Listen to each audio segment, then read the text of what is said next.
নদী ভাঙন তো একটা অনেক বড় সমস্যা। ভোলার সবচেয়ে গুরুতর সমস্যাই এই নদী ভাঙনটা, এবং আমরা তো বহু বছর ধরেই দেখে আসতেছি এই কাজ হচ্ছে, এইভাবে নদী ভাঙছে। কিন্তু আনফর্চুনেটলি 17 বছর আওয়ামী লীগ ক্ষমতায় ছিল, তো যতখানি করার কথা ছিল এতদিন এগুলি সব ঠিক হয়ে যাওয়ার কথা ছিল।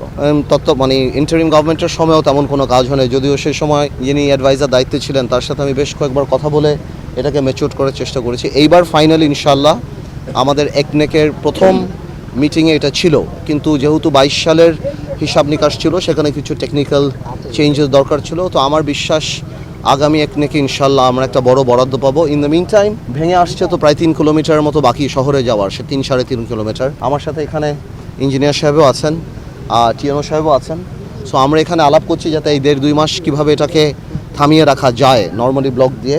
ইনশাল্লাহ এর মধ্যে যখন আমরা একটা বরাদ্দ ইনশাল্লাহ পেয়ে যাব, আমার বিশ্বাস এটা আমরা চলবো। এবং এটাকে আমরা এতটুকু বলতে চাই যে আমরা অত্যন্ত গুরুত্বের সাথে দেখি এই জিনিসটা। কিন্তু এটাও বুঝতে হবে আপনার যে সারা বাংলাদেশে যে অবস্থা, আমরা সরকারে আসছি বাংলাদেশে সবচেয়ে কঠিন সময়, যখন বাংলাদেশের সিস্টেম একদম কোলাপস করেছে, সব কিছু অর্থনৈতিক অবস্থা সব কিছু। বা তারপরও আলহামদুলিল্লাহ যে মাননীয় প্রধানমন্ত্রী এবং আমাদের মাননীয় অর্থমন্ত্রী এবং যারা আপনার প্ল্যানিং মিনিস্টার যিনি আছেন উনি যথেষ্ট সহযোগিতা করেছেন। আমার বিশ্বাস নেক্সট টেকনিক মিটিংয়ে আমরা এটা উঠিয়ে ফেলতে পারবো, ইনশাল্লাহ বরাদ্দটা পাবো। আপনারা দোয়া করবেন, ঠিক আছে?